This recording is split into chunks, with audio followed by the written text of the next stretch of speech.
প্রায় 1 লক্ষ শালপাতা দিয়ে তৈরি হয়েছে সরস্বতী পুজোর মণ্ডপ।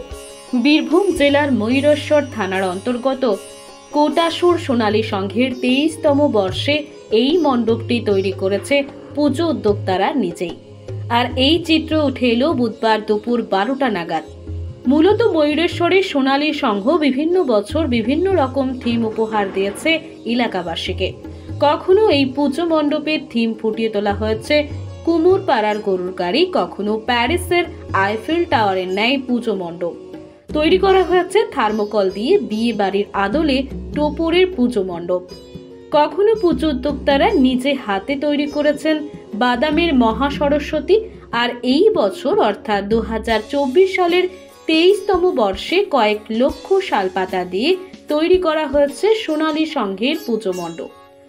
চলতি বছরের থিমের নামকরণ করা হয়েছে পত্রকুটিরে বাগদেবী।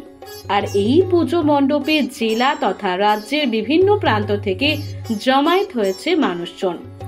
তবে কেনই বা এই পুজো মণ্ডপ এবছর শালপাতা দিয়ে তৈরি করা হলো, সেই নিয়ে বিস্তারিত জানিয়েছেন পুজো উদ্যোক্তারা। আমাদের বছর টোটালটা শালপাতার উপরে থিমটা তৈরি করা হয়েছে, শালপাতা শালপাতার বাটির উপর। আমাদের প্রত্যেক বছরই নতুন নতুন চিন্তা ভাবনা থাকে। আশেপাশে মানুষজন আমাদের পুজোটার উপরে তাকিয়েই থাকে যে আমরা নতুন কি করছি না করছি, প্রতি বছর একটা থাকে। এবছর শালপাতার উপরে পরিবেশ বান্ধব হিসেবে শালপাতার উপরে থিমটা তৈরি করা হয়েছে। চিন্তা ভাবনাটা আমরা 3 দিকটা ভেবেছি এখানে।